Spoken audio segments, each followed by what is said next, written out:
funny how you hate my fucking guts, but at the same time love me. From the Lincoln to the gold to the lowrider bike, I always get you hated, but you know that you like. What you see is what you get, nothing more, nothing less. I'm killing, smoking chronic while you're choking on stress. Talking to the air, let me feel. Fuck you. Yeah, fucking transplants. I'm Luis Romero, and I am the Fuck Fentanyl guy. This is the Fuck Fentanyl podcast. I got my homeboy right here, Rigel. What's up, dude? Hey, man, what's going on? Happy 420, by the way. Yeah, happy 420, dude. Yeah. Are you a former stoner, sir? Oh, absolutely. I'm a former everything. Fuck yeah. Fuck yeah, man. I've known Rigel for a long, long time. We met in fucking rehab. We were at fucking Crash back in 2012. Rigel was there first. I remember that. I don't remember how long he was there for. You almost completed it, didn't you? Almost. Yeah, and then Rigel. I sex played my way out. Yeah, dude. Yeah. You sex played. I remember that was the final straw. Yeah. That was the final straw. And then so Rigel got out, and then I left shortly after, and then we both fucking relapsed. And then here we are now, both of us with some little bit of time now. Dude, and I always fucking appreciate Rigel, man. We like the same type of music and stuff like that. So I always fucked with Rigel like that. But I always appreciate Rigel's his honesty and his recovery, and you know he's honestly has stepped up a lot, quite a lot this past couple of years, and I wanted to just kind of get a little bit of his whole life story. So where did it all start, Rigel? When did it all start? Yes, sir. Let's see. Going back to the beginning, I grew up in the mean suburban streets of Poway, California. The mean streets of Poway. Yes. Yeah, mean streets. Really of mean, dude. Poway, California, to a general contractor dad. Okay. And gun enthusiast. Really? That's important later Sick. on. And my mother was a school teacher. Oh, right on. Right, and she was like a well-known art teacher and activities director. So she did all kinds of like school dances. Oh, and stuff really? Like that. Pretty normal family, suburban neighborhood, like a 3-bedroom house. You know, that's pretty impressive. I had 2 older sisters. Both of them had moderate success, and I was diagnosed early with ADHD, and we tried to like combat it with medications, you know. Oh, really? Like Adderall? Like Adderall, Ritalin, stuff like that. I was actually on experimental medications when I was younger. Oh, no fucking way. Yeah, just trying to, because I was unruly as fuck. I was just a fucking... I can't see that. Fucking terror, I can't see that, dude. That's weird. Yeah, I was a pretty I wasn't very good at listening as a kid. Okay. Just like a lot of my childhood was getting in trouble for not following directions and a lot of different stuff like that. Attacking teachers. I remember I got kicked out of one of my elementary schools for pulling a pocket knife on a noon duty. Ooh. Yeah, I was like 8. Wow. So that kind of gives you like the theme. Of like, oh, this guy's gonna be a terrorist.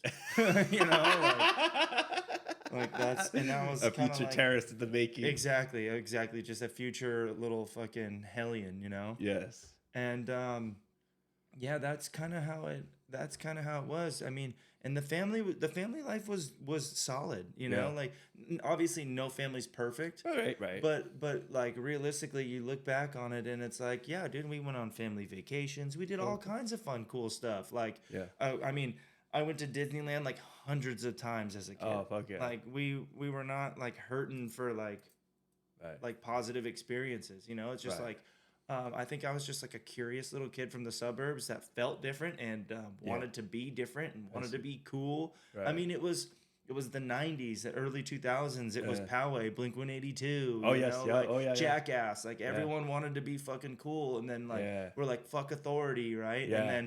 And then going through school, doing all the things, feeling different. And then the D.A.R.E. program. The D.A.R.E. Everyone remembers the D.A.R.E. program, man. And the D.A.R.E. program was a failed experiment at best. You know? No! It was fucked. It didn't save nobody. So if you don't know what D.A.R.E. is the Drug Abuse Resistance Education, and essentially, what D.A.R.E. did is they came in with cops. Oh yeah, that's right. They did came in with fucking cops, dude, with the popo, the 5-0, fucking 12 comes I remember in. that now. and they tell you all these. They educate you about all these different drugs, right? Like weed and what it is, and all the different names for it, and like ecstasy and what it is, and all the different names for it, and like. You know, and like heroin and coke, and they like educate you on all the different effects that these drugs have and how addictive they are and how terrible they are. And they're like telling you with this fist of authority, like, don't do any of these things. And the only thing that I heard that whole time is like, man, now I know what this does and what that does, and like maybe want to do more research and want to find out more. Like literally the only thing that D.A.R.E. did for me was made me be like, that sounds rad. Yeah. You know? And I had tried weed really early on. Like it was available to me. It's like it was around. Okay. You know, so I had tried weed early on, and I was like, well, man, if weed is this cool, then I think D.A.R.E. might have lied. Oh. You know, I think they might have been full of shit. God damn. And so like I would say through middle school, I was probably like after trying weed, I was trying to get my hands on pretty much anything that was gonna make me feel different, because as soon as I like had tried weed and I had like tried drinking, I was like, oh wow, this is fucking this is way better than being sober. Right. You know, like that's I found that out really early on. That like how old were you when you first started? Remember?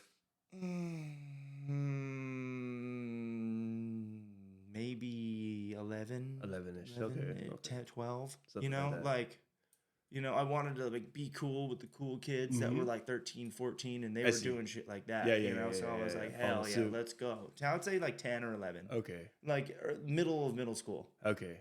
You know, or maybe the beginning of middle school. Okay. Like 6th or 7th grade. That's the first time. And then like I would try to get it all the time, but like I'm a kid. Yeah, right. So like, so like you're a fucking people don't want to fuck with you. Fuck you. You're literally a child. Like,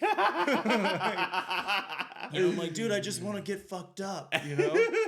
And like that got me into like punk rock music and like all that whole scene. You know, and like you know how the scene is. Right. Dude. Everybody's fucking. It's a wild bunch. Yeah, everybody's fucking doing beer runs and drinking 40s. Yeah. And like being pieces of shit, and we're like teenagers, like barely even fucking teenagers. Like I'm like, oh, if you won't, if I can't get the drugs, I'm gonna steal the drugs. Like I'm gonna figure it out, you know. And I started like snorting my prescription Ritalin. Like, oh no shit. Yeah, like early. Wow. Like early before high school, I was snorting prescription Ritalin. So it's like I would never have thought of that. Exactly. So it's like I'm like a fucking, I'm like already like, and it's not like it even got me high. I just like think.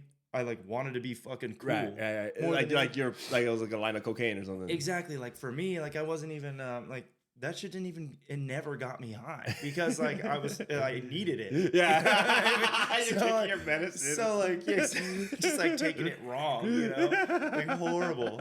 But like I wanted to be fucking cooler than everybody else, dude. So I listened to loud ass music. I fucking started making my own clothes and dressing loud and being loud and snorting shit I shouldn't be snorting and fucking drinking shit I shouldn't be drinking and fucking smoking dirt weed and fucking thinking I was the shit, you know? Yeah. Like, oh, this guy's got mushrooms. I'm like, let me try them. And then I try them and be like, oh, that was fucking terrible. You know what I mean? But like, and then I do it again and like, I can learn to like this, you know? Right. That kind of attitude. Already you know? lying. That's literally like through middle school, not even into high school yet. Right. Like that was and like I had to live in the shadow of like my super like normal successful parents, my normal successful sisters, right? And everyone's like, oh, you're Mrs. Barlow's son, and she's like this well-known art teacher, right? So it's like for me, I'm like kind of quote unquote like living in her shadow, and like nothing against her. It's just like I was just like I was like, I didn't have my own identity because she was established. Her identity overshadowed mine. Yes. So I'm like, oh, if you're gonna be famous, I'm gonna be infamous. You know, and I kind of had that attitude approaching it. And like looking back, I'm like, what a fucking loser I was. But like I didn't at the time, dude. I had no identity. I had been robbed of the ability to make my own identity. Right. You know? Yeah. So it's like. So I was gonna make my own, and it was gonna be like Sid Vicious's identity, you know? Yeah, I totally see that, dude. Like that punk rock identity, right? Right.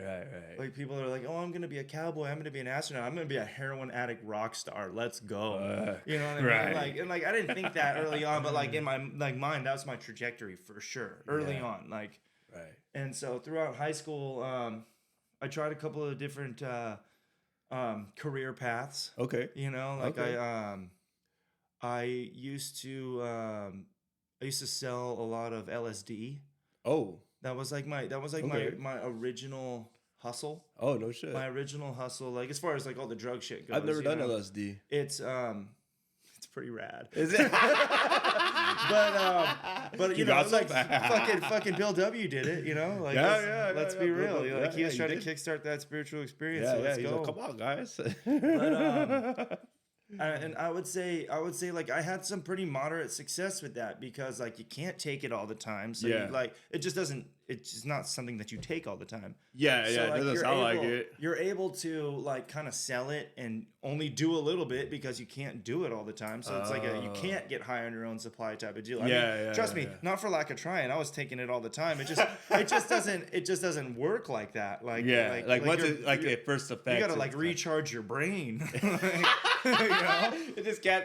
I got it. I mean, so if you were wondering why I'm fucking totally nuts now, it's probably because I took acid for like 200 days in a row, like in early high school. You know, like back to back. Like maybe I should chill, but like that thought never occurred to me.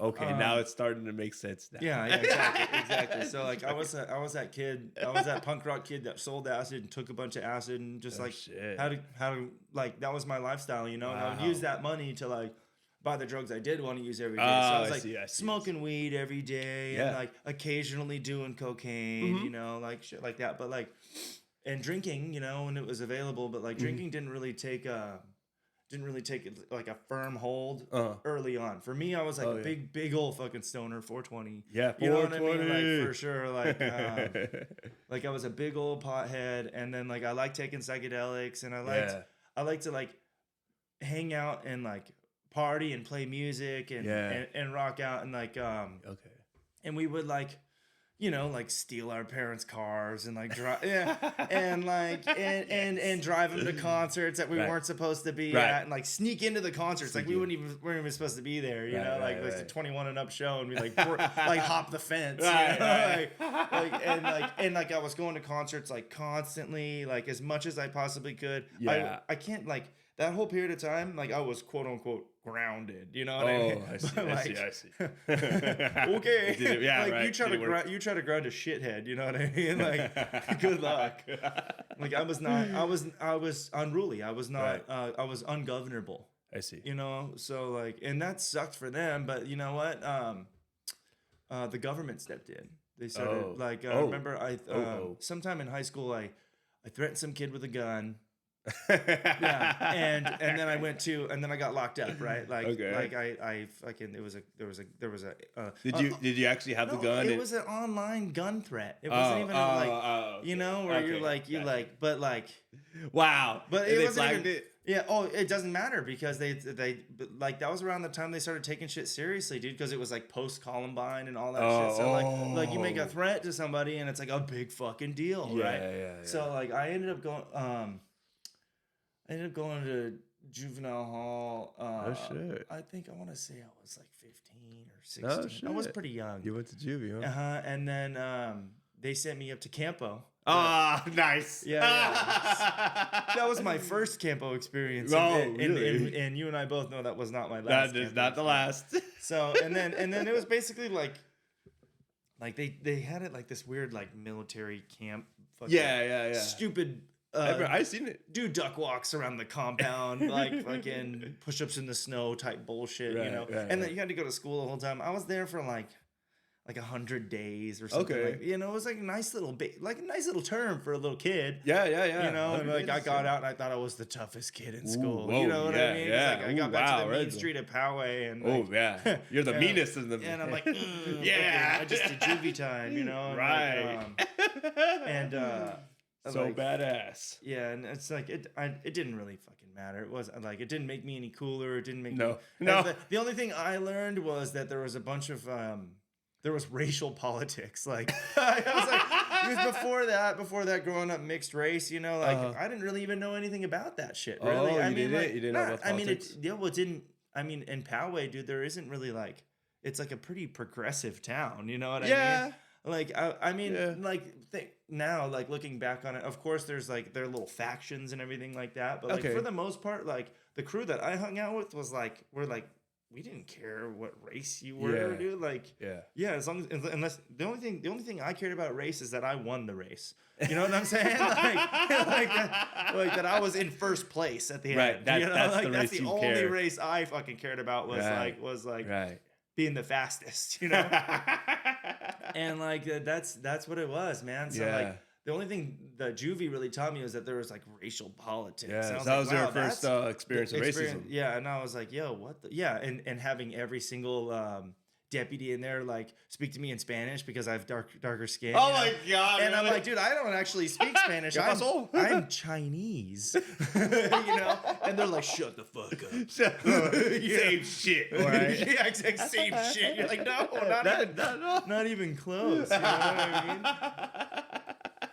But that's so wild. Yeah, like welcome to my mixed race life, you know, and that kind of continues to take like a lot of precedence later on. You know? Yeah, that's what I was about to ask. That like, so it made you feel more excluded. Yeah, a little bit. Like, and I had never really felt that way before, because like before I didn't really see myself as anything outside. Mm-hmm. You know what I mean? Like I guess I didn't see myself as white, and I didn't see myself as Chinese, but I just saw myself as like American. Right. You know what I mean? Wow. What? Well, I know that sounds weird, but like up until then, I just saw myself as like this, just a guy. Right. You know, and now I'm like this mixed race, like basically like culturally white dude, and you're gonna be white now. Yeah. And I'm like, okay, that's a little different. Like, right. I thought we took off our shoes when we came in the door. You know, it's in you. yeah, exactly. So, wow. Yeah, so that was kind of interesting, and like I went back and pretty much got my head into all the same shit. I didn't really like at that point I wasn't even really getting along with my parents. They pretty much just kind of tolerated me because I was a terrorist. Yeah. I was like getting locked up. I had a curfew. I had a house. I had a house arrest that I literally just didn't obey. You went out of your way to go. Yeah, I would like wait for the call to check in because I didn't have an ankle monitor or anything. So so they're like, yeah, just call in, and I would like call in, and then I would just leave. I'm like, what are they gonna do? Drive by the house? You know, like I'm not there. They don't have any time to do that shit. So it's like, and so I had like a curfew that I totally ignored. I just did whatever the hell I wanted. And like the thing is my parents would like get in trouble for that, you know, like they had to pay my juvenile hall bills and stuff. Yeah, they do. Yeah, they had to pay my probation bills. So it's like they're like, can you just behave because this is expensive? You know, like, I know, right? But it's like dude. That was not on my itinerary. Was to be a good kid, you know. Right. My itinerary was to be like, I'm gonna be in all these different punk rock bands, play out of garages, drink 40s, smoke cigarettes, you know, like, you know, like, smoke as much weed as I possibly could, take as many drugs as were around, you know, without dying, obviously. But like the thing is like dying wasn't a thing back then.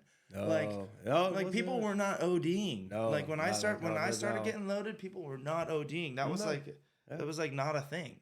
No. Or it was super rare, and you heard it. that happened. dude, fucked up comment. Just throwing it out there because I was talking about it earlier. I was like, back in the day when we heard about somebody dying from heroin, we would literally go to that dealer and get that dope. Yeah. Because we're like, that's the good shit. That's killing people. Yeah. Like we wanted that shit. And like now it's like, oh, everything kills everybody. Yeah, exactly. So fuck even using. Right. But like remember that though? Back in the day, you heard about somebody dying and you're like, oh, I want that shit. Yeah, that's the good shit. That's the good shit. Like that guy's that guy's got the shit that I want. Anyway, so we're not even into the fucking the heroin era yet. No. I mean? Let's go back. Oh yeah. Reel it back to so I'm in fucking high school. I'm this unruly fucking punk rock fucking shit. Okay. Yeah. Like fucking I've got like fucking dreadlocks and like fucking feathers and braids and feathers in my hair. I was horrible. I was horrible. That's so funny. I was like a horrible kid. Oh my god! You know, and I didn't listen to anybody, and I fucking chewed tobacco, and I fucking like everything. Oh, just a dirtbag. Wow. I was just like a little dirtbag, and like that was my existence. Right. You know what I mean? And I was like by some miracle, I like continued existing like that. I went through a bunch of different like private schools. Oh no shit! Yeah, because I could not fucking not get kicked out of school, you know? And so like it got to a point where like because of my ADHD, I was on a individualized like education plan, an IEP. Oh no shit. So what they did is like we were able to use the system to like get me into different schools. Okay. And then I was able to like go to this school for a little while and then get kicked out, go to that school for a little while and get kicked out, and then eventually I like cycled back into my original school because I had been expelled for long enough that I could get back into my original school. Right. And by then I had all my credits done except for electives. So my senior year, I'm like burnt out by my senior year, dude. And I'm like, and all I got to do is like PE, I think. PE. Easy as fuck. And like 2 electives. So I took like jewelry. Jewelry. And then like a design and mixed media class. No, 3 electives, and I had to be a TA. Okay, so the TA, I was literally the worst possible TA. Oh, the teacher's assistant. Oh, I done that too. Oh my god, nightmare, dude. Yeah. Could you imagine having me as your TA? She's like, dude, why the hell did I get assigned this jackass? This guy doesn't even know the curriculum. I'm like, I don't, and I'm not grading papers, and I'm not sorting any of your shit. I'm just gonna sit here and be fucked up. And basically, right. Like, I'm literally just gonna be shit faced drunk, and like I would literally show up with like a fucking like a Jack in the Box cup or like a double gulp from 7-Eleven, except for it'd be like half whiskey. Oh, nice, dude. And like half Coke, and I would drink out of it with my sunglasses on and my head down on the table, just like fucking wasted, dude, just like a total shit bag. Damn. You know what I mean? And so like alcoholism had its grips already. You know what I mean? And all right, here we go. And that was like my existence, dude. I like fucking drank like that, like my last year of high school, and by some fucking miracle, I managed to graduate. I mean, like, how are you gonna fail jewelry? You know I don't know, dude. You know, and like, how you gonna fail design and mixed media? I made like a fucking basket or some shit like that. It was wow. It was like cool. Just sitting there fucking just. And I'm pretty sure the teacher in that class was just stoned as fuck. So it was like most likely super chilling. Yeah. And so yeah, by the end of that year, I was like primed to graduate, and like I remember like right before I graduated too, me and the homie were like tagging, and then he got caught and he wasn't able to graduate, and I like managed to like fucking tumble down the bushes into this canyon. Nice, you know, and like they like couldn't get me, and there was like a helicopter flying around. Really? And, like for tagging? Yeah, it was. I mean, like it's Poway, dude. So like, that was a big deal. And, like and we tagged a lot of shit. Oh, okay. You know, right. It's big enough, I guess. Yeah. It was pretty bad. But yeah, and the thing about Poway is like people don't realize that how much it sucks with the sheriffs there, but because it's the San Diego County's sheriff training facility. Oh, I had no idea. Yeah, so they show up in like SWAT gear and like kick your door down for like nothing because they need to train the rookies how to do that shit. Okay. So it's like the reason they like Poway sucks so much with the cops is because like they have to. Yeah, because that's where they're training That's all their- the new field officers. Ooh, fuck. So it's you're like, fuck, dude. It's pretty crazy. Like I've definitely been raided for some shit that I should not have been raided for. But that's later on. We'll get to that. We'll get to that. Oh wow. Damn. So yeah, high school was pretty chilling. I was able to like graduate. I like put the gown on and like I seriously considered streaking. Oh, dude, that would have been sick. That would have been pretty legendary. But I think that they knew that I was planning to do that because they did like a clothing check underneath the robes and everything. Like No way. Yeah, they were pretty. They got tipped. Yeah, they were pretty significant about it, and I even had a plan to like do the clothing check and like slowly get undressed under the robe, you know, and then start stripping, dude. and then like toss the clothes in the bushes and like all this other stuff. But I didn't end up pulling it off because that would have been so epically legendary. It would have been, dude. They're like, we're gonna withhold your diploma from you. I'm like, that's not legal. So That's not legal. Here's my address. yeah. But I didn't do it. And then I was supposed to go to like the dance after. Oh But yeah, I forgot about ended that up shit. I ended up like the next thing I remember was I was like fucked up in the bushes somewhere. So like I obviously didn't make it to that, you know? Oh man. And that was kind of like my life. Like after high school, I had this this summer experience. I was 17 when I graduated, or 16 and then almost 17 or something like that. Oh really? Oh, Yeah. that's pretty young. Yeah. So like my summer, the summer of the year that I was 17, I just decided to give alcoholism like it's on a shot. Oh, you did. Yeah. I was this is my first like try with alcoholism because the thing was is I was on like high control probation. Yeah. And they were drug testing me all the fucking time. Oh, I see. And so like alcohol was the thing that back then you could get away with drinking. Like they didn't have the enzyme tests and stuff yet. Oh, they did. Yeah, so like you could drink and get away with it, and like really all I wanted to do was just smoke a little pot, and it would have been fine. Yeah. Like literally, like I was like, I'll chill, I'll just smoke yeah. weed for the duration of probation, and, Yeah. and we're cool. Right. But no, I decided I was gonna be an alcoholic because they can't test for that, right? So Yeah, like I yeah, started right. drinking heavy every I day. see. We go to the beach, we go to like the cliffs and hang out and fucking drink and No shit. and yeah, I would literally just drink blackout drunk like almost every day. Just Really, dude? horribly fucking Damn. blackout drunk every day, and that was just how it was.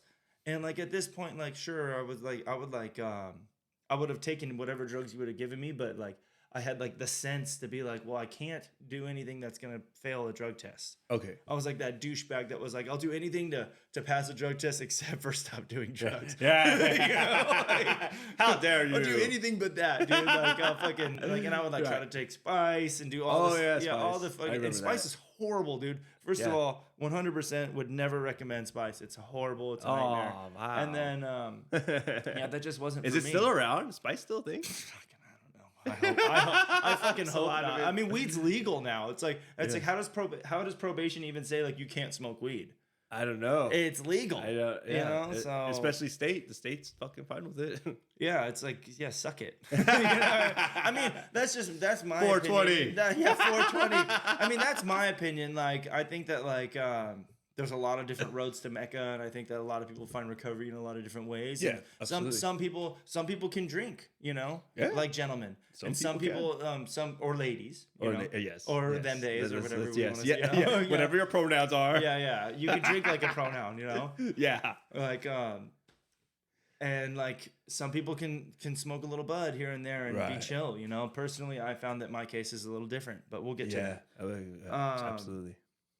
I would say so I was drinking and it was getting pretty out of control. Right. And at one point I had gotten really seriously injured. I had fallen down a cliff. My like I was like trying to pee, slipped on some ice plant, ate shit down the cliff, like, tumbled. You were drunk when this happened? Yeah, Oh, tumbled okay. down a ravine. Okay. Yeah. So here's the catch-22, right? If I wasn't drunk, it would have killed me for sure. Really? Right? But if I wasn't drunk, I probably wouldn't have fallen in the first place. Right? Or even been in a situation where I could have fallen off the cliff in the first place. So the reality is like alcohol killed and saved me. You mentioned, and I'm not even fucking joking, dude. You mentioned that you were drinking and you were hanging out in cliffs, and I was like, that sounds really fucking dangerous. Yeah. Well, it was important. It was the segue into this. Yes, right? dude. Right. So like, I end up getting literally like ragdolled, dude. I had like fucking staples in my head. My shoulder was trashed. My collarbone was just like fucking wrecked. Right. My fucking I had a punctured lung. Oh, God, basically all this shit happened, right? And I don't remember shit, right? Like, I literally had I woke up with like contusions on my face, right? In the hospital with a breathing tube. The very first thing I did was I saw Scooby-Doo playing on the TV, and I pulled the breathing tube out, and the machines are going off. They're freaking the fuck out. Wow. Like and I'm still like wasted from the night before because they can't, like, they pumped my stomach, but right, like the blood that was in, or the alcohol that was in my blood was already in my blood. There's nothing, and then like puke up all this charcoal, and like, where the fuck am I? Yeah. And like my family's like in the room and shit. They're like, you almost fucking died. Oh Jesus. And I'm Christ. like, well, that's fucking lame, you know? Like I'm still alive. Yeah, and they're like, the hospital, like, they made me, because I was a minor, they're like, you got to go to rehab. Oh, I'm like, no. They're like, there's no possible way you were drinking. You had, because I had like a 0.36, which is like 8 times over the legal limit, you know, which there is no legal limit because I was 17. Yeah. Right. But like, they're like, you got to go to rehab because there's no way that you got that much alcohol in your system if you weren't drinking alcoholically. Yeah. And I was like, no, it was just a rough night. You know, I see. And so they sent me to they're like, well, either you're going to rehab or you're going to the mental hospital. Oh, fuck. Because like you tried to kill yourself. Oh, Those are the only options, right? Wow. So I went to Sharp Mesa Vista. I went to the mental hospital. You went there? Mental hospital. And I was there for 3 days on like a watch. Oh, and they're like, I think you're just like a literally an alcohol abuser, Mm-hmm. you know. Mm-hmm. And then I went there, and then they released me back into the wild, like my parents, right? Yeah. And then I had to do. This is my first experience with rehab. I had to do what I think they called it the Changes program, and it's like minors doing no shit. Like IOP.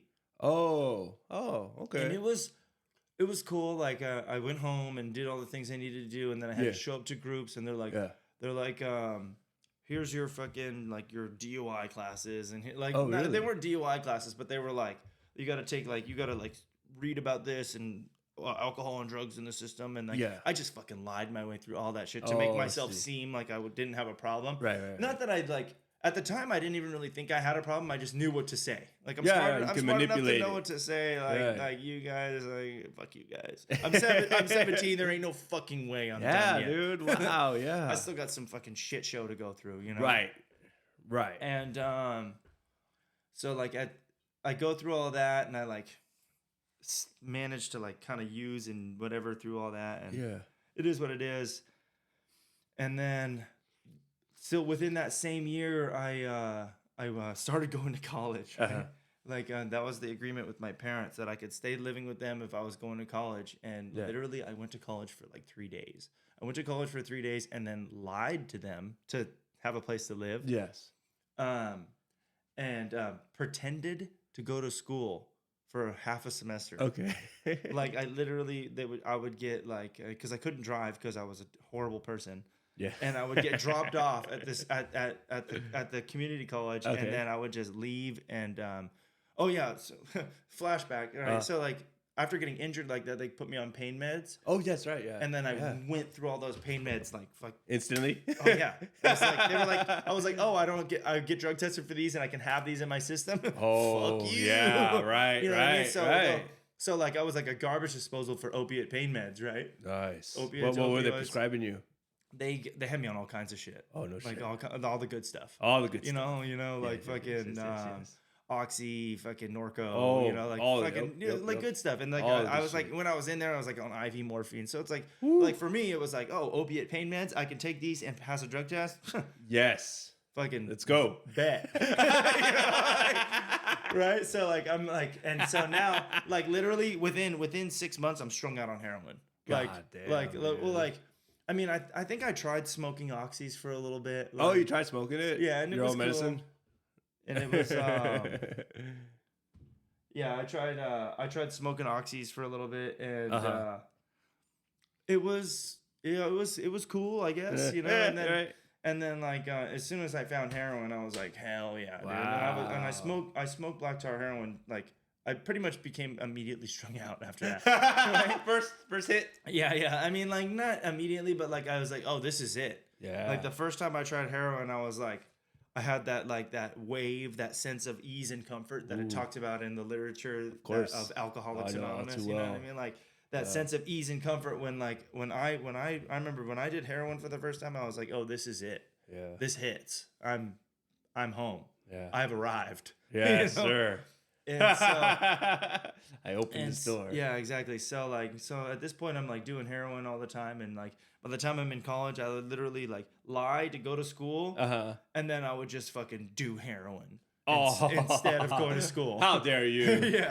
I would like go practice with my bands. They would pick me up from school and I'd go practice with my bands. Right. And I would do heroin, and then like I would like, okay, now drop me back off at the school so I can look like I'm fucking getting with a book in your hand. So bad, right? Damn, and it wasn't long after that like once I was doing heroin, I was starting to get arrested. You know, like they were like, and I tried my hand at being a heroin dealer. Oh yes. Yeah, and you know what? Like it's not really possible for a heroin addict to be a heroin dealer. No! I mean, like I just found no success there. Like you were using all your supply. Yeah, I just wasn't doing. The most with that. So you weren't a productive entrepreneur as you like to be. So I started getting into like anything that was gonna make me money, commercial burglary, fucking, you know, just like just fucking stealing from my parents. I didn't give a fuck, you know, right? So like obviously they didn't really want me around anymore, like because I was like starting to crime. Yes, you know, like that was my I had turned to like crime, you know. And was that like a boundary for them? I think the boundary for them was just like me doing a bunch of heroin, and they you know, they're like, "Yo, what the fuck?" Like, you know, not cool, Rigel. Yeah, this is lame. Right. We taught you better than this, you know, and they did 100%. They did. Absolutely. Like I just like I don't know, it just escalated into that, right? Yeah. And my lifestyle became really centered around crime. It actually became centered around guns, which is pretty wild. But like, yeah, we live in a very not gun friendly state here. Yeah, and like it got to the point where like I was like always in possession of guns, always trying to sell a gun, doing stuff like that. No shit. So it was yeah, I mean, the first time I got busted, I just had a bunch of like I had a bunch of knives, and a bunch of dope, and I think I had ammo. And no shit. Yeah, like a good amount of ammo, and then they threw the book at me, and I went upstate for the first time, and they were like, and I did a little short prison term. Was this before crash? No, so I guess so. No, so I went to jail for the first time, and then it was like nothing. Okay. Right, and then I got released from jail to crash for like 90 days or whatever, right? Yeah. And then from there I went. I did my back-to-back prison. I went in, got out, and like within it was like less than a month or something. Like I got out, and like it was prison for me was like crime school. Oh, of course it is. You know, college. Yeah, exactly. And so like obviously I went to crash, didn't stick. Oh. And then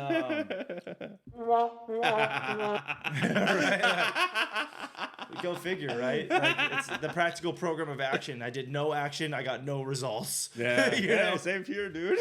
You know, the only action I did was walk 5 miles for my next shot after I got out. Yeah, right. So then I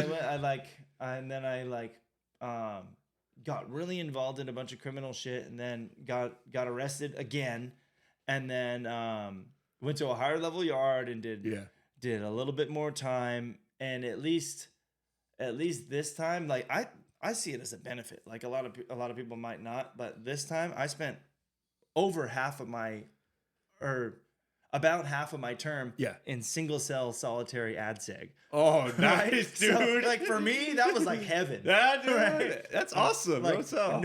no people, no shit. Like Right. what happened was I got a 115, which is like a fucking a write up or whatever the fuck. Yeah. And they like, we have you on camera witnessing a crime. Oh, okay. Right. And the crime was a murder. Oh, right? okay. So you saw murder. Yeah. And I'm like, I don't know what you're talking about. And Right. I literally refused to talk to him about it. Yeah. And that was their punishment. Is that Oh, really? I was like no contact single cell.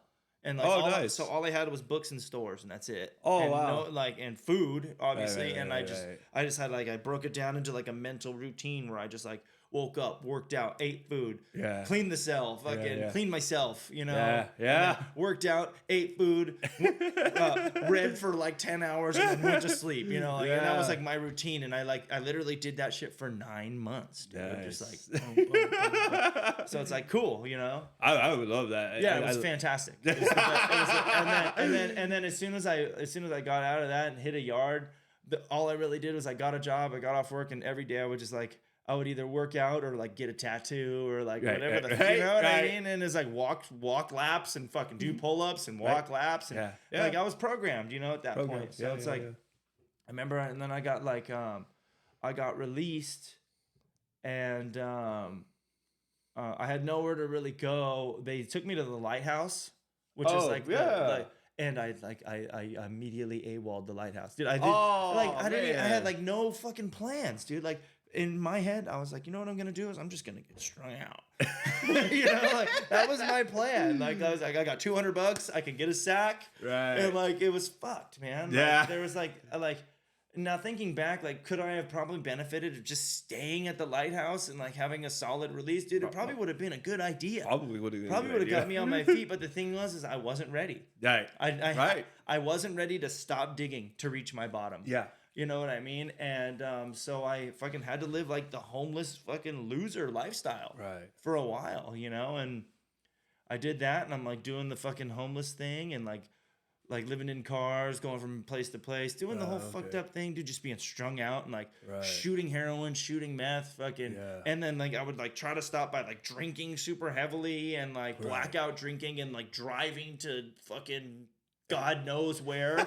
Like, you know, and I'm like, this is damage control, right? Nice. Like for me, like I'm not shooting heroin. This is good. This is a healthy decision. That's harm reduction. Harm reduction, exactly. And so it was just a fucking nightmare, dude. My life was a fucking shit show. Like there was at one point, like me and some fucking idiots got our hands on a sailboat, dude. Oh, yeah, dude. And like all kinds of fucked up shit, dude. It was bad. You were stranded in the ocean. Literally this whole time, I'm absconding parole. The whole time. Like, I never once checked in. I never once piss tested for nobody. Like, literally, I have warrants. Wow. Like, for all this shit. Like, I'm like, if we get pulled over, I'm going to jail. You guys are getting searched. Like, that's what's happening. Like, like they're literally looking for me. Yeah. You know what I mean? Right. My address is in that tent over there. You know, like, my address. Yeah, like I was fucking living in the shrubberbs. You know what I mean? To the suburbs, to the shrubberbs. Yeah, dude. Fucking not quite. I never really got quite river bottom, but like I definitely like lived in some shooting galleries. Oh yes. I definitely lived in some squats. Yeah, you were heading that direction, sir. Oh yeah, no, that was the next house on the block, right? Right. And then it was so April 2015. Yeah. I finally hit my bottom. I got arrested for the last time. Yeah. You know? And I had, let's see. I had a loaded gun on me. Yeah. I was wearing women's clothes. So here. Yes. Right? Like, so like I was on a lot of, I was like coming off a pretty gnarly meth bender. So we're gonna open with that. Right? Okay. Right? I was wearing women's clothes, like women's pants and like a blouse. Okay. with the like a tank top underneath. So it was like at least the tank top was kind of normal, but like Yeah. Okay. Right? I had a loaded gun tucked into my waistband. Nice. Right? I was playing guitar, like acoustic guitar, out loud and singing. Oh. Like loudly. What time was this? It was 4 a.m. Right? Mm-hmm. And I wasn't like I wouldn't say I was particularly high at the time. Okay. But I would say that like I wasn't exactly sober either. You were feeling yourself though. I was feeling myself for sure. I was wearing women's clothes and I was playing guitar singing at 4 a.m. Right? Yes. So like I was coming down for sure. Yes. And I had a lanyard around my neck, right? Yeah. And at the end of the lanyard there was a little baby sock, right? A little Batman baby sock. It had a little cape on it. Oh, okay. And it said Batman on it. But inside the baby sock was a fully loaded meth pipe. Oh. So like. All right, so like that's a unique case you have right there. Yeah, that was a very unique case I had right there. And the cops, they saw me, and not only that, but I like have warrants. Right? So like, so it wasn't wise to do this. No. And they're like, you, sir, are going to jail. like what the fuck? And because and that little fucking meth sock full of dope is what fucking really that was the saving grace, dude. Because like. The gun, they're like, you're going back upstate, motherfucker. Oh, you know what I mean? Like that was the goal, right? Right. But but they're like, but you've got this, you've got these drugs, so we're gonna offer you a program. No shit. Right? Wow. And they offered me a bunch of county-funded programs, which ended up being the saving grace, right? Yes. And they signed me up for a bunch of them, and I. God rest his soul, George Martinez came and he tried to I know. he really pushed the Freedom Ranch. So I was like, okay, let's go. Right? Same, like, that's exactly what happened to me. Yeah, and we were in jail and he really pushed the San Diego Freedom Ranch and and that is I did like 90 days in jail maybe, and then they maybe 70 or something like that. Not super long, but not like like a couple of months, 2 months and some change or something like that. 2 months. Okay, gotcha. Yeah, and then like and then they came and swooped me up and they drove me to the Freedom Ranch and we took intake pictures and I was like could barely fit into my women's clothing. You know, because like obviously you put on some weight, you get a little buff and shit, right? So I'm like filling out these women's clothes like pretty well. And like I get up to the Freedom Ranch and you know like you had women's clothes going to the ranch, dude. Back then the ranch was like kind of fucking it was kind of conned out. You know what I mean? Like it's not quite as like that anymore, but like back then it was like basically like hitting another yard. You know? And so you show up to this yard wearing like women's pants and like I ditched the blouse. Like that thing just got thrown out. And like I was wearing like a tank top, but I was like way too fucking big for because I had been working out for fucking you know, and then I was like, hey, I need to get some fucking clothes. Because like these clothes don't even fit anymore. Yeah. So like they hooked me up with some like clothes right away and Seizure World. Yeah. And then they just started pushing me through the rows, you know. Oh shit. And it was like and that was my first like real honest experience with Alcoholics Anonymous. Oh yeah. I mean, like before that, sure, I went to plenty of meetings. Yeah. Right. And I went to a bunch of meetings, and I thought that maybe just talking about it would keep me clean somehow. Right. You know, I didn't realize that those 12 steps were something that you actually did. I just thought it was like an agreement that you had, like a contract with the wall. You know what I mean? Like I didn't actually. I agree. Yeah. I'm like hell yeah, those are cool things. Yeah. You know. Good. And then. So for me, I had a very unique experience with the steps because like I took the big book at heart and I didn't actually end up getting a sponsor until recently. Yes, you're your own sponsor. Yeah, well, not necessarily. Like the way it worked for me was I worked my first 7 steps up at the ranch, right? Mm-hmm. So I did my 5th step with Big Book Rich. And then who's a saint, and I love that guy. I know. Legend. And that was a spiritual experience, right? So like obviously like That was my experience with AA. Is like that's all they had on the menu at the Freedom Ranch. Like back then, that's all they did. They spoon fed you AA, and they said, "Shut the fuck up, shut the fuck up, and here's your big book, and read this shit, and shut the fuck up, and read this shit, and shut the fuck up, and read this, and do this with everybody here, and also shut the fuck up, right? And here's God, here's some God for you, yeah, you know what I mean? And that was it. And like I was like, and I was so against it. I fucking hated everything about it. But the thing is like they were like. So what I noticed was like I was miserable and everybody else was fucking getting better. I see. And I wasn't. And I was like, you know what? Fuck you guys. I'll do this shit just to prove to you it doesn't work. Oh, right? I see. A Renaissance man here. Yeah, a resentment guy. Right? Like I'll prove to you that this shit doesn't work. You'll see. I see. And so I'm going through the whole fucking the whole like shit show of trying to prove that it doesn't work. And like, I have like, in the meanwhile, I have a spiritual experience, right? With the steps, right? And I'm like, and I'm starting to work with the newcomers at the ranch and we're doing all the things and giving back, right? Oh, and okay. I worked the first 7 steps at the ranch and start on my 8th step. And then I actually technically got kicked out of the Freedom Ranch. Yes, I heard the story. Yeah, I tickled Phil told me. I tickled my friend through a window.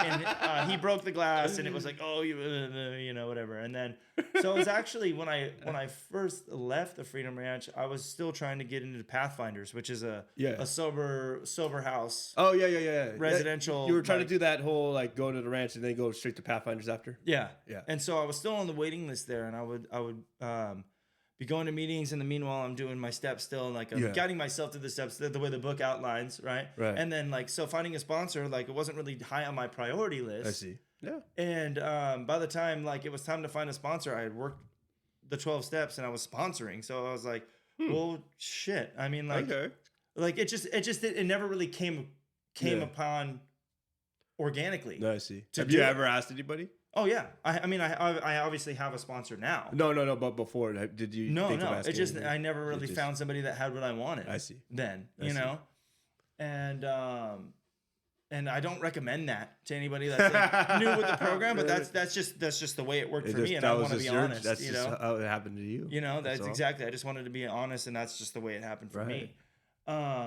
And so like I had this spiritual experience of the steps and I'm like working and I was working a solid program. Like I was doing the things like, and we did exercises like, bringing up character defects, pulling each other up and like working on them, contrary actions against these. Like I learned the fundamental, steps, you know, we went to step studies, you know, I was like, I was involved. Yeah. So it's like, it wasn't like I wasn't recovering. I mean, but could I have definitely benefited from the tutelage of a sponsor? 100%. Of course. But, you know, I fucking Mr. Ego here, fucking trying to do it his own way. You know? Well, that's just the reality, dude. Right. I was young in recovery. Like that's I was true like, too. You know what I mean? Yeah. And like not just young in age, but like young in my recovery too. Right. You know, like, and I've evolved a lot since then, you know? Right.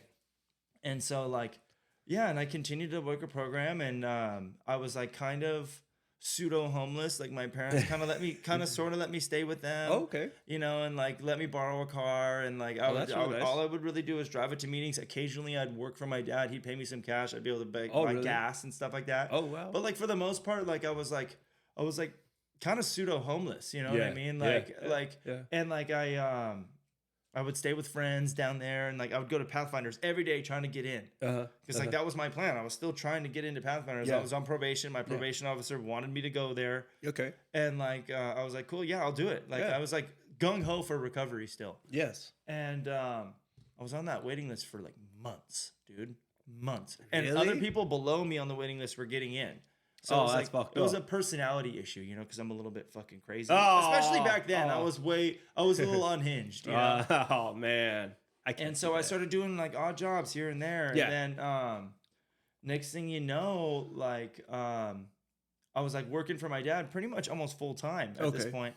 And then I got another job working for a company that like cleaned attics. It was horrible. It was like super laborious and it was like really gnarly, but it was a job. Yeah. Right. And I was like, dude, and I was just so grateful to have a job. Like, right. You'll take anything. Because fucking, I was like, I literally had like track marks still and shit. You know what I mean? Like, you know, right. Like you know, and they took me. Thank you.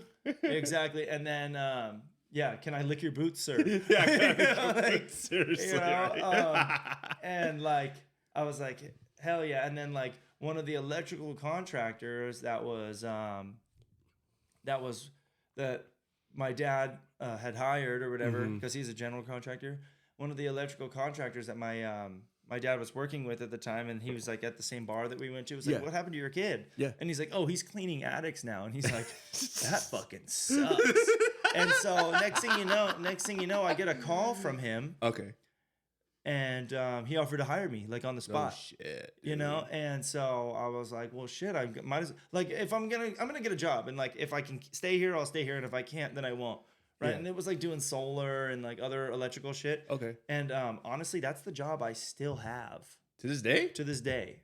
No shit. Yeah. I literally, a job landed in my lap and it's grown into the career that I have now. Wow. So, but that obviously evolved over time. Like it didn't just happen overnight. Right. And I would say I got to about, I followed the rules, man. I got to about a year. And started dating someone in the rooms. You know what I mean? Yeah. Like, hell yeah. And and that was a really, she was in rehab, so it was perfect. Oh yes, match made in heaven, dude. I was not intentionally, like, I didn't even really understand what like 13th step was or any of that shit. Yeah, but like yeah. it just is what it is, you know? And well, how old were you? You were like what, 24, 25? 25-ish. Oh, yeah. Yeah, and you know what? And she was grounded in her steps. Okay. And she had completed them. Yeah. And I was grounded in my steps and I had completed them. She had like 8 months. I had a year. Okay. You know what I mean? Yeah. So like, was it horrible? Sure, maybe. but it wasn't, but I like, honestly, we didn't really know any better. And we were like young fucking lovebirds. You know what I mean? And so like, we started dating and like 2 months later we moved in together. Oh yes, dude! I love it. Right, and we got our own place, and it was good, dude, and it was good for several years. Like, okay. And like in that time, like my career blossomed and all these other things, and like we developed this really good relationship. We got pets together, all these other things, and then like I'd kind of dropped out of recovery, like I'd graduated. A little bit, you know what I mean? Like we all know how that goes. Yeah, I did it as well. Yeah, and I had kind of graduated from recovery for a little while, and really we were just people that didn't get loaded anymore. Like we weren't really in recovery, we just didn't get loaded anymore. And then she got a job in recovery, and she started working a program again. Oh, really? And she started noticing all the character defects that we were having. Oh, I see. And our relationship hurt from it, you know, because she was able to see all these things, and then I was just ignoring because like I was so career focused and all these other things. Right. And like in that point, like before all that, like we had got engaged, like we were going to be married, we were together for a long time. You know, like how long? How many years? Her and I were together for, at the time, I want to say like 4 years. 4 years. Yeah. 4 or 5, something like that. Shit, dude. I mean, no, 4 years. We were together for 4 years, and yeah, like I had asked her to marry me. It was like this whole cute fucking it was crazy. It was a whole show. It was a whole show. That's like what we do, you know? Right. And like obviously that was before it started kind of dissolving, and then our relationship kind of dissolved because I wasn't really involved in recovery. She was, and she started working a program, and like she needed to have her space and blossom on her own, right? So like we had split up. I see. And like I got the cats, and then I got a roommate for a little while, and then that roommate like violently attacked my cats. What? Yeah. Oh, fuck that dude. Yeah. It was pretty wild. And so like I was like having trouble trusting people and stuff like that. So I like lived with my parents, and then like in the process of all that happening, she's like going through all this emotional turmoil in her life and everything else, and at one point, like I still remember getting the call, and like we're like starting to develop like a meaningful friendship again. Yeah, and like maybe like the door wasn't shut. Like maybe we might end up together again. Like you, it was kind of exploring the options of rekindling that relationship. You know, because we were like I was getting involved in recovery, she was getting involved in recovery. You know, and then the next thing you know, she's all. I get a call from her boss, who happens to be a really, really close friend of mine. Is this her boss that works in the treatment center that she worked at? Okay. And she had overdosed on fentanyl and died in the night. Jesus. Yeah. And that's just like, Being clean, she was clean. Yeah, she was clean for 5 years. For 5 years. Yeah, and this is like her first time really like getting loaded, and it just took her out. Jesus. And yeah, it was just like this like emotionally charged, tragic, tumultuous experience for me. Yeah. And it would have been a great excuse for me to go get loaded. Right. You know? Right. But instead I dived headfirst. You know? I got a sponsor. I dived headfirst into recovery. Immediately you got a sponsor? Not immediately, but like I was going to a lot of meetings and I was like looking. Yeah. I was actively looking. And you know, I did a thing where I got involved with a big group of recovery and we just did fun, sober shit all the time. That was our get down. Like we're gonna do fun, sober shit, and because I need to live. Like if she doesn't get to live anymore, then I'm gonna live for both of us. Yeah. You know, and that was kind of like my approach. You know, I want to love like she did. I want to live like she deserved to live. Right. You know. Yeah. And that was my get down, and I would say probably maybe close to a year after she passed, I found my sponsor that I have now. Okay. Yeah. And we've worked the steps and we've worked the traditions, and it's a phenomenal, wonderful experience, you know. And like even saying that, I've worked the steps multiple times without a sponsor too. Right. So it's like, I've like, oh, it's time for the fifth step. I'll find somebody to do a fifth step with. You know, like somebody that I know is fine to work a fifth step with. You know, like I'm not stupid. Like I've been in the program. You're not doing a fifth step by yourself. Yeah, I've been doing the program long enough to know how this works. You know what I mean? Right.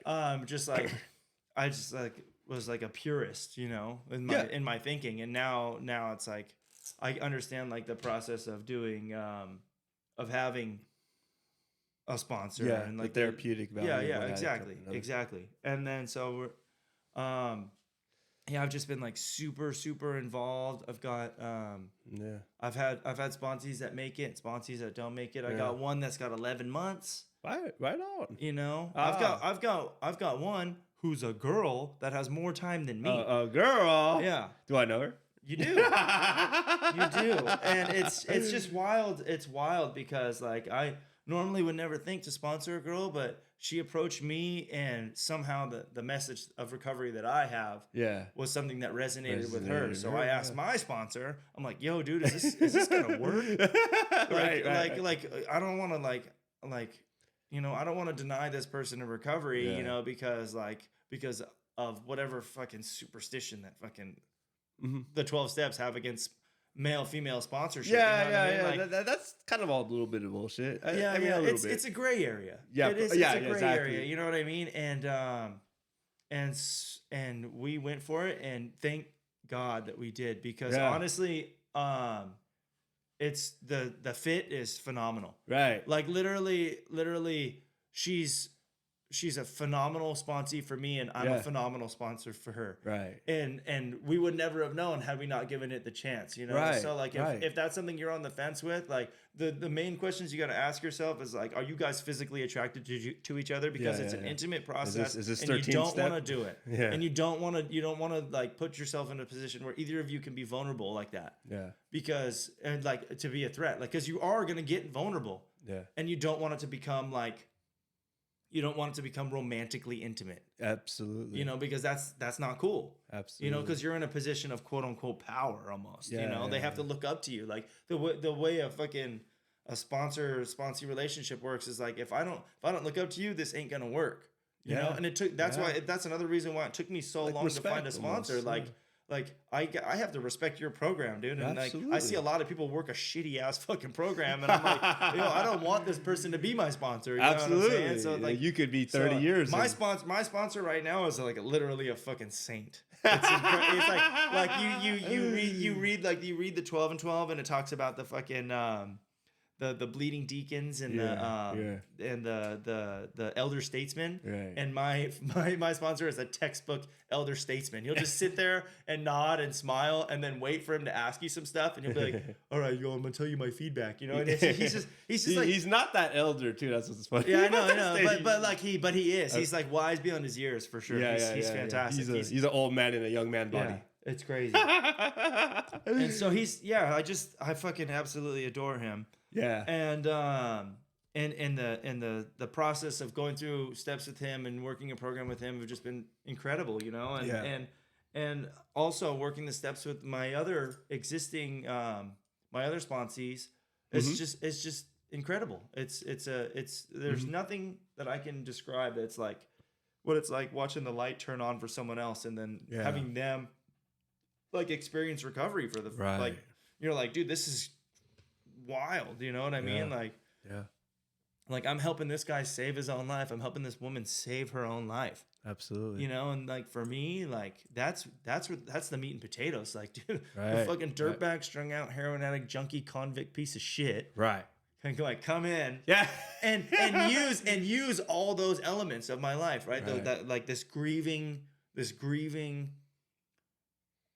like nightmare of a tumultuous human. Yeah. And all the coolest, the most amazing thing that all this has given me is that those are all tools. Right. And I can use all those elements of my life to help guide someone else through that hardship. Yeah. You know, so every time hardship happens in my life now, I'm like, hell yeah, growth. Let's go. You know what I mean? Like it's I know that it sucks now. I know that it sucks now, but it's not gonna stay suck forever. Absolutely. You know? And so every time I go through like this rocky hardship, I know that I'm in for a treat. Right. You know, there's a little sweet treat at the end. I get to experience that. So. Dude. And if anybody's listening to this and I could say like anything for you, like if you're an addict or you're an alcoholic, maybe try to do it on your own. And if you can't do it, maybe give this shit a try. Wow. And if you know, find your stride. You know, I definitely would encourage you to find something that works for you. You know, because there's a lot of different roads to Mecca. You know, and maybe 12-step recovery isn't for everyone. Yeah, but I can tell you that it definitely worked for me. And if my story resonated with you in any way, like it's worth a shot. If the word God is turning you off, God is just a 3-letter word that literally means nothing. like God is a group of drunks, you know, group of degenerates, the great outdoors, the gift of desperation, God. You know, don't put too much stock in it. It's not a religion. Sky Daddy. Yeah, Sky, whatever you want. I don't care, dude. Just the only thing that I was ever told that was super important about God is that it's not me. It's not Rigel. Yeah, God damn. Yeah, I was ready, man. I was ready to pray to you right now. Yeah. Yeah, don't do that. But I mean, yeah, this is a life is a gift, you know. Right. It really is. Life is a gift, and we go through a lot of trials and tribulations, and we go through a lot of like hope and humanity, and I'm really truly blessed today. I have relationships in my life that I absolutely adore. My family trust me. Yeah. You know, I've got a pretty fucking solid career. Yeah, dude. You know, I do things that I enjoy all the time. Yeah, dude. You go to a lot of fucking shows and concerts and shit. Yeah, I do a lot of things that I like to do. You know, I can take a vacation. You know what I mean? Right. Like I can do that stuff today because like I was given the gift of like a second chance. Right. You know what I mean? So, man, life is good. And you're putting in the work for that maintenance. Life is good. Yeah, I mean, literally, dude, my entire schedule, like it's funny, like I have like my work schedule, and my work schedule is like solid, right? Okay. But like my free time schedule, it's like recovery. It's crazy. Like even when you were trying to schedule me to get me in here, I've been trying to get Rigel on forever. Like it's either I'm doing some recovery shit or I'm going to a concert, right? And like I look at my calendar on my phone, I'm like, man, my life is full. Like I have a full life, dude. And I recently I recently got a girlfriend, right? Oh, which is wild. Which is wild, right? Which is wild, right? And it's incredible because like my life is so full. We have to like schedule time to see each other, which is like what a problem. Right? You know, like what a great problem What to a have. great Like problem I to have have. like my life is so full that like when somebody new enters my life, like we gotta like figure out how we're gonna make this How work. we gonna You how know we what I make mean? time And we for gotta this. figure out how to navigate like all Yeah. these new blossoming things in life, Yeah. dude. So it's like it's just really fucking it's really cool, man. Fuck yeah, dude. So life is pretty good. Fuck You got yeah. any questions for me or anything Any like more that? questions? I don't really think I have any questions, dude. Like honestly, I just wanted to just state that, man. Like, I relate a lot to your story, dude, because I honestly feel like we pretty much lived the exact same lives and just, but maybe just a little bit of tiny differences, like a little like alternate universe. Yeah. But like seriously, dude, and like fucking from the mess to like to the recovery, dude, like because we obviously went to the same fucking rehabs, but like I also, you know, like fell off and you know tried to be a graduate and shit. I denied myself of a sponsor for fuck, I can't pinpoint the years, but it's like at least 7 at least, right? And you know, because my first sponsor was more of a title, you know, I kind of just used him and then, and I was like, okay, good. And then I mean, like essentially, Big Book Rich was my sponsor. Pretty like, much, you know what I mean? dude. Like, and then like I like kind of like just never found anybody. After that. Right. But it's like it doesn't mean that you're not like gonna gain recovery, but you're definitely like you're cutting yourself off. yeah, and that was my point. You know, when I finally got my sponsor, I asked somebody who I knew, who I respected, and I was like, this is someone that does it.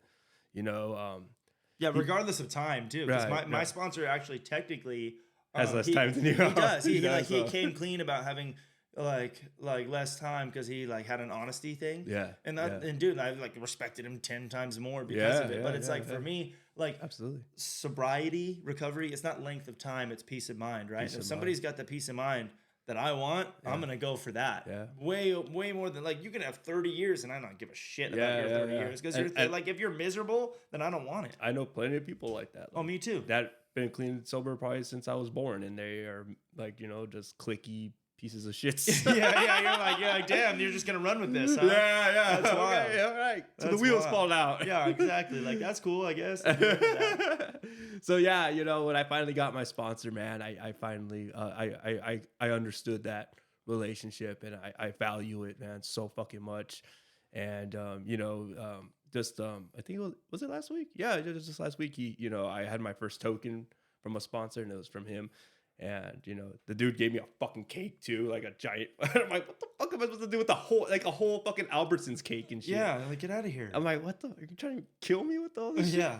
But anyways, it was just it's an amazing thing and a beautiful thing, dude. And fucking and another thing I just wanted to point out too. It's funny because you know we grew up in different parts of town. You know, I grew up here. Like, this is my neighborhood right here, and Rigel's from Poway.